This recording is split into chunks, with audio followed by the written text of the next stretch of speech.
Cuando escuchamos el nombre Scarface, es casi inevitable que nuestra mente evoque una imagen icónica y reconocible al instante.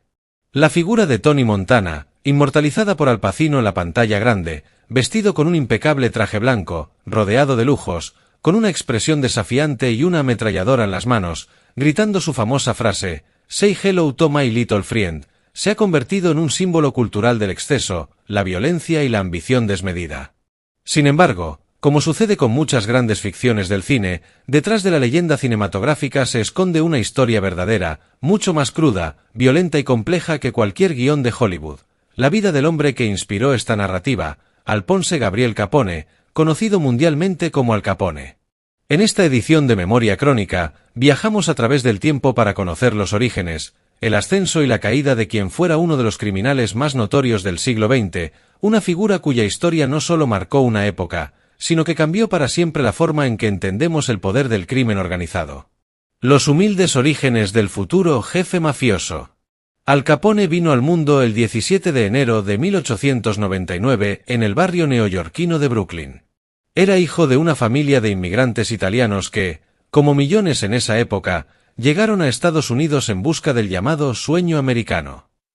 Su padre, Gabriele Capone, trabajaba como barbero, mientras que su madre, Teresa, se dedicaba a la costura y a criar a sus 9 hijos. A pesar de las carencias económicas, la familia Capone intentaba llevar una vida honesta y respetable. Desde temprana edad, Al Capone demostró ser un joven inteligente, con una mente despierta y una gran astucia, pero también mostró rasgos de indisciplina y rebeldía que no tardarían en manifestarse. Fue expulsado de la escuela a los 14 años tras agredir físicamente a una maestra, un incidente que marcó el final de su educación formal. A partir de ese momento, su verdadera formación no se dio en las aulas, sino en las duras calles de Brooklyn, donde la ley del más fuerte regía el día a día. Primeros pasos en el mundo criminal. En este entorno hostil y competitivo, Capone empezó a involucrarse con bandas locales que controlaban distintas actividades ilegales, desde apuestas clandestinas hasta pequeños robos. Estas pandillas se disputaban el control de los barrios pobres y necesitaban jóvenes decididos que estuvieran dispuestos a ensuciarse las manos. Uno de los encuentros más decisivos en su juventud fue con Johnny Torrio, un mafioso influyente que lo tomaría bajo su protección y se convertiría en su mentor. Torrio vio en Capone no solo fuerza física, sino también una inteligencia calculadora y un talento natural para los negocios sucios. Fue Torrio quien, años después, lo llevó a Chicago, ciudad que se convertiría en el epicentro del imperio criminal de Capone y escenario de su meteórico ascenso al poder. La ley seca, el caldo de cultivo perfecto para el crimen. En 1920, el gobierno estadounidense implementó la ley seca, prohibiendo la producción, distribución y venta de bebidas alcohólicas en todo el país. Lo que en teoría era una medida moral para reducir el consumo de alcohol y mejorar la salud pública, en la práctica se convirtió en un gigantesco negocio ilegal para las mafias. Chicago, como muchas otras ciudades, se convirtió en un hervidero de bares clandestinos, destilerías secretas y corrupción institucionalizada. Fue en ese contexto donde Capone encontró su oportunidad de oro. Bajo la tutela de Torrio y luego como su sucesor, empezó a construir un vasto imperio criminal. The Chicago Outfit, como se llamaba su organización, controlaba todo, desde la producción de licor ilegal hasta su distribución en bares clandestinos. Pero no se limitaba solo al alcohol. Su red se expandía hacia el juego ilegal, la prostitución, los sobornos a funcionarios y, por supuesto, la violencia para eliminar a la competencia. El jefe carismático con rostro marcado. Aunque su carrera estuvo plagada de sangre, chantajes y corrupción, Al Capone logró cultivar una imagen pública ambigua. Para muchos ciudadanos pobres de Chicago, era visto como un benefactor. Organizaba comedores gratuitos durante la Gran Depresión, repartía dinero entre las familias necesitadas y financiaba eventos comunitarios.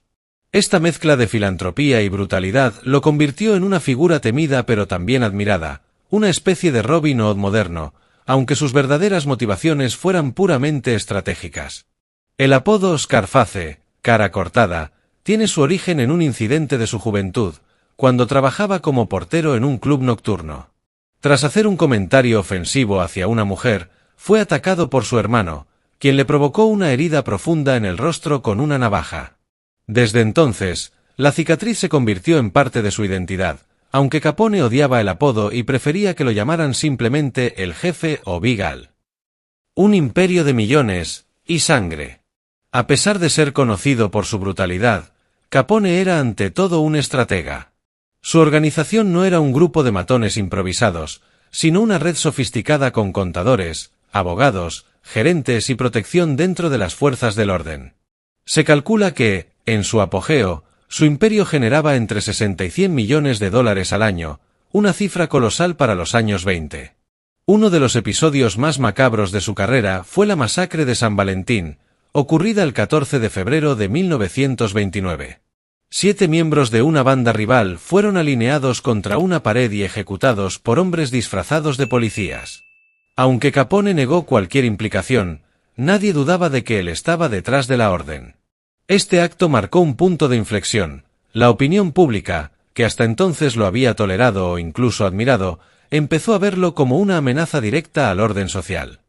La caída del imperio, el fisco como enemigo. Durante años, Capone fue prácticamente intocable. Tenía bajo su control a jueces, policías, fiscales y hasta políticos. Cualquier intento de llevarlo ante la justicia terminaba en fracaso, los testigos desaparecían, las pruebas se esfumaban y los sobornos fluían con facilidad. Pero su talón de Aquiles no fue un crimen violento, sino algo mucho más mundano, los impuestos. Un joven agente del Departamento del Tesoro, Elliot Ness, lideró un grupo conocido como los Intocables, decididos a derribar a Capone. Aunque no lograron inculparlo directamente por asesinato o tráfico ilegal, sí consiguieron recopilar pruebas de evasión fiscal. En 1931, Al Capone fue finalmente procesado y condenado a 11 años de prisión por este delito. El final de la vida de Al Capone marcó la caída definitiva de uno de los criminales más emblemáticos de la historia de Estados Unidos. Tras haber sido sentenciado por evasión fiscal, comenzó a cumplir su condena en la prisión federal de Atlanta.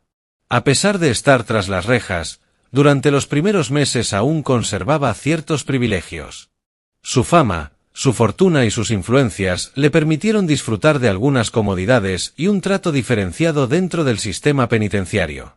Tenía acceso a mejores comidas, mantenía correspondencia con el exterior, e incluso algunos guardias parecían tratarlo con deferencia, lo que reflejaba el poder que había acumulado durante años como jefe del crimen organizado. Sin embargo, ese ambiente relativamente favorable cambió drásticamente cuando las autoridades decidieron trasladarlo a una de las prisiones más temidas y estrictas del país, la infame cárcel de Alcatraz, situada en una isla rocosa en la bahía de San Francisco.